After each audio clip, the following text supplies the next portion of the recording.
आप में से कई माताएं ऐसी बैठी है जो सावन के सोमवार का व्रत करती है।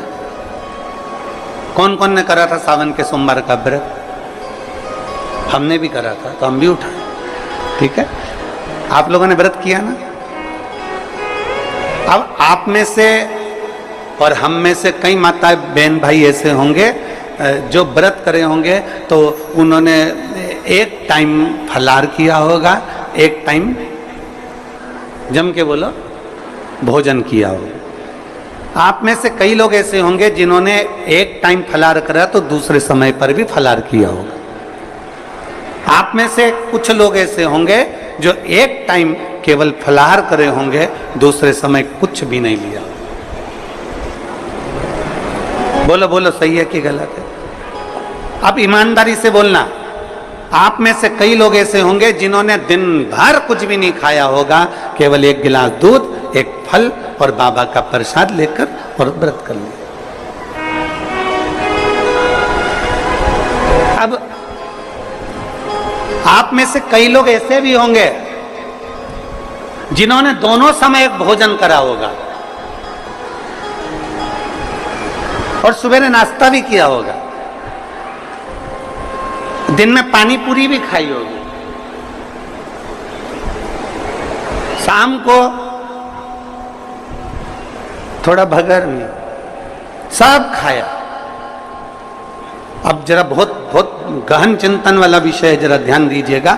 एक व्रत करा, एक टाइम भोजन, एक टाइम फलाहार, एक ने व्रत करा दोनों समय फलाहार, एक ने व्रत किया कि मैं कुछ नहीं खाऊंगा, एक फल, एक गिलास दूध, एक ने सब कुछ खाया, मतलब दिन भर भोजन कर, दिन भर भोजन कर। अब जो एक समय फलाहार कर रहा है वो भी शंकर का भगत है, जो एक दोनों समय फलाहार कर रहा है वो भी शिव का भगत है, जो एक फल ले रहा है और एक गिलास दूध ले रहा है वो भी शिव का भगत है, और जो दोनों समय भोजन कर रहा है वो भी शिव का भगत है। अब शंकर जी से पूछा जाए कि इनमें से तुम मुक्ति किसको दोगे, इनमें से तुम मोक्ष किसको दोगे, इनमें से सबसे पहले तुम किसकी सुनोगे, किसकी सुनोगे? तो भगवान देव महादेव का चरित्र कहता है माता पार्वती से, पार्वती भले तुम भूखे रहो मत रहो, पर इतना जरूर करो कि किसी का दिल ना दुखे, तो मैं प्रसन्न हो जाता हूं और वर प्रदान कर।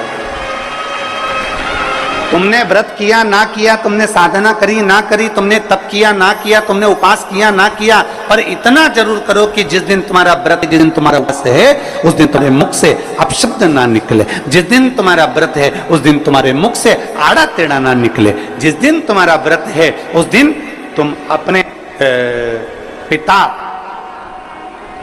पति और परमात्मा, इन तीन के झूठे बर्तन अवश्य घिसे, अवश्य मांझे।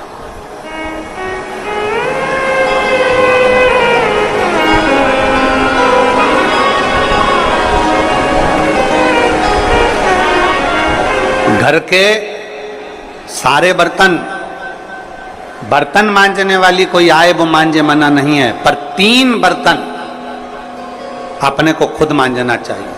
पहले नंबर पर पिता के झूठे बर्तन, दूसरे नंबर पर पति के झूठे बर्तन, और तीसरे नंबर पर परमात्मा के झूठे बर्तन हमें स्वयं मांजना चाहिए, हमें स्वयं। इन 3 के बर्तन अगर दूसरे मांजते हैं तो आधे से ज्यादा वस्तु पर हक जो बर्तन मांजता है उसका हो जाता है। अब तुम समझ लेना अच्छे से, हम इसको बहुत विस्तार से नहीं कहेंगे। मालूम पड़े पिता के झूठे बर्तन अगर आप मांज रहे हो, पिता के सामने आप झूठे बर्तन उठा रहे हो, पिता के सामने आप बर्तन लेकर जा रहे हो, पिता के सामने आप उनके बर्तनों को मांज रहे हो, पिता के सामने आप उनके बर्तन उनके कमरे में उठाने जा रहे हो, पिता के सामने आप उनके झूठे बर्तन लेकर घिस रहे हो, मांज रहे हो, साफ कर रहे हो, तो पिता आपको देखेंगे तो उनके मन में आएगा मेरी बहू कितनी अच्छी है। देखो सारे बर्तन वो मांजने वाली मांजती है, पर मेरा झूठा बर्तन मेरी बहू मांजती है। तो पिता अपनी तिजोरी का माल निकाल के चुपचाप से तुमको दे दे। ये मेरी बहू है। सारे बर्तन दूसरे मांजते हैं, पर मेरी बहू मेरे बर्तन मांजती है। मेरी बहू मेरी सेवा करती है, मेरी बहू मेरी चाकरी करती है, मेरी बहू मेरे बर्तन घिसती है। दूसरे नंबर पर पति, पति के बर्तन, पति ने जिस बर्तन में भोजन किया है उसका बर्तन बर्तन मांजने वाला नहीं, उसके बर्तन पत्नी को मांजना चाहिए। और अगर पति के झूठे बर्तन कोई दूसरा मांजने लगता है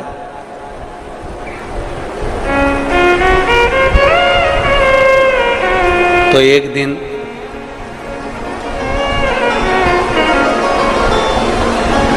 सेठानी नौकरानी और नौकरानी सेठानी हो जाती है। भरोसा नहीं, बहुत सावधानी, बहुत सावधानी। पिता पति के झूठे बर्तन भी पत्नी को मांजना चाहिए। स्वामी के झूठे बर्तन मांजोगी, पति की दृष्टि में आएगा सारे घर के बर्तन दूसरे मांजते हो, पर मेरी पत्नी मेरे बर्तन मांजती है, पत्नी मेरे झूठे बर्तन उठाती है, मेरी पत्नी मेरे झूठे बर्तन संभालती है, मेरी पत्नी मेरे झूठे बर्तन उठाकर रखती है।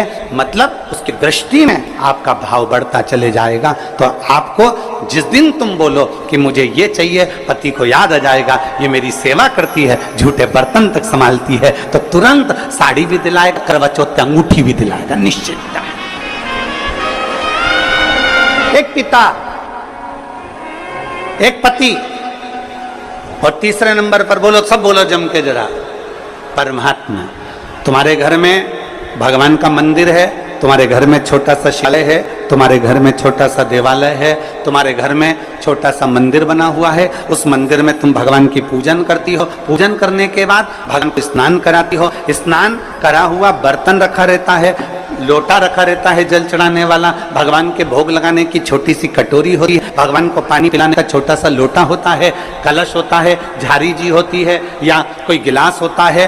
भगवान का बर्तन, परमात्मा का बर्तन घर की स्त्री को, घर की नारी को स्वयं मांजना चाहिए, वो बर्तन मांजने वाले को नहीं देना चाहिए, क्योंकि परमात्मा ये देखता है कि ये मेरे बर्तन मांज रही है, मैं इसको भंडार भर देता हूं। पिता, सब लोग बोलेंगे कौन कौन के बर्तन मांजना चाहिए, जम के बोलो, पिता, पति और परमात्मा। इन तीन के बर्तन, इन तीन के झूठे बर्तन, इन तीन के झूठे पात्र का घिसना, झूठे बर्तन को मांजना श्रेष्ठ। पिता, पति और परमात्मा।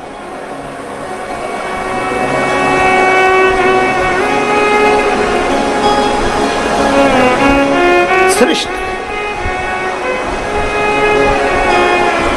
एक विश्वास अपने भीतर जागृत करिए, और जिस दिन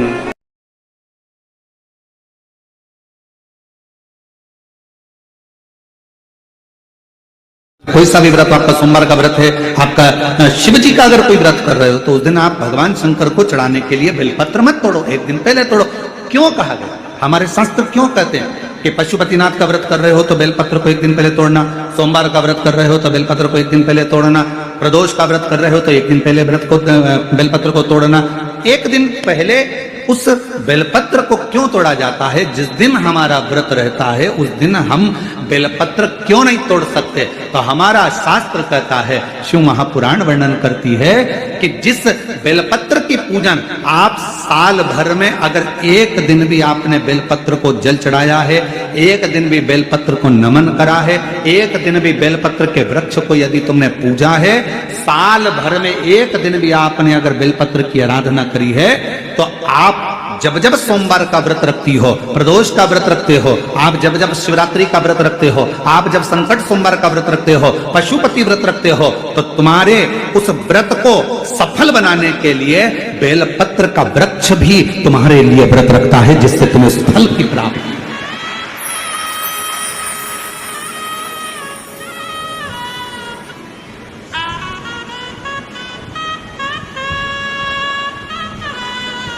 कथा सुनने आ रहे हो? घर के बाहर बेलपत्र का पेड़ है, कथा श्रवण करने जा रही हूं, बेलपत्र का वृक्ष है। नहीं, आपको अगर कथा सुनने जा रहे हो तो बेलपत्र अगर चढ़ाना है तो एक दिन पहले आप बेलपत्र को उतारो।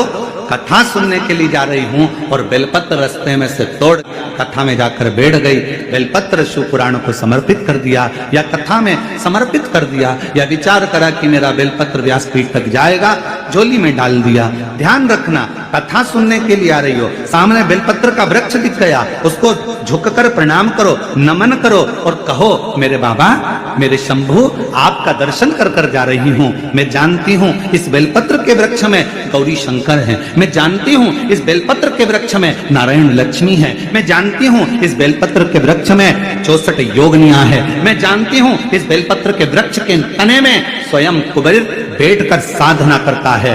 इस बेलपत्र के वृक्ष को मैं नमन करती हूँ। बाबा, आपसे प्रार्थना करती हूँ कि मैं कथा सुनने के लिए जा रही हूँ, जब मैं कथा सुनकर वापिस आऊं ना, हे बेलपत्र महारानी, हे बेलपत्र के वृक्ष, हे शंकर, ऐसी कृपा करना कि मेरी खाली झोली को भंडार से भर देना, उसको नमन करना। और हम क्या करते हैं, कथा सुनने जा रहे हैं तो बेलपत्र का वृक्ष अपने आंगन में है या बेलपत्र का वृक्ष रास्ते में पड़ गया, 4-6 बेलपत्र तोड़ लिए, कथा में जाकर बैठ गए, कथा सुन ली, बाद में बेलपत्र समर्पित कर, ना ना ना ना, आते समय बेलपत्र को नमन करते हुए,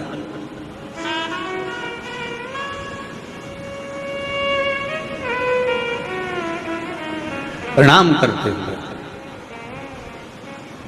विनय करते हुए। और मैंने तेरे ही भरोसे बाबा, तेरे ही भरोसे हवा बिच उड़ती जागी, बाबा डोर हर तो चढ़ीना में कटी जागी, बोले मैं तेरी पत्नी, शंभु मैं तेरी पतंग, हवा बिच उड़ती जागी, बाबा डोर हटो चढ़ीना में कटी जागी, बोले मैं तेरी पतंग। आप उसको नमन करिए। कई लोग कहते हैं गुरुजी हमने पशुपतिनाथ का व्रत किया, हमने 16 सोमवार करे, हमने सोमवार का व्रत करा, हमने प्रदोष करी, हमने बाबा की सोमवारी का व्रत करा, मेरा बाबा मेरा सुनता क्यों नहीं है? हम गलती कर दिए, हम जिस दिन हमारा व्रत था उस दिन हमने बेलपत्र को तोड़ लिया, उतार लिया, हम भूल गए। हम सबसे कहेंगे अगर YouTube पर हमारी पूर्व की कथा डली हो, एक पुष्प शिव महापुराण की कथा, त्रिपुंड शिव महापुराण की कथा, बेलपत्र शिव महापुराण की कथा, जब पुरानी जो YouTube पर हमारे YouTube पर अगर डली हो तो वो कथा को आप निकालना, उसको एकांत में बैठकर थोड़ा सा श्रवण करना कि पुष्प का महत्व क्या है। कौन सा फूल जमीन पर गिरा हुआ भी शंकर को स्वीकार होता है,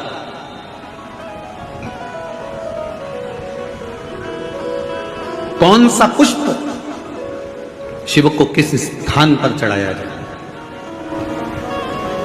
क्यों सोमवार, अष्टमी और ये अन्य जितनी तिथियां होती हैं, अमावस्या, पूर्णिमा, प्रदोष, चतुर्दशी, त्रयोदशी, ऐसा वर्णन उसमें आता है कि इन दिन बेलपत्र को नहीं तोड़ा जाता। अष्टमी, नवमी,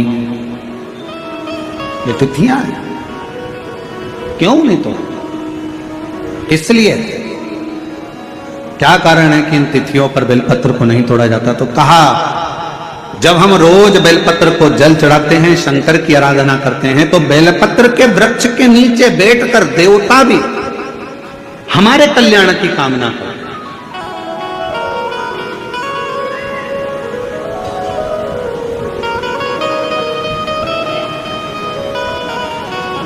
कितनी बड़ी बात लिखी है।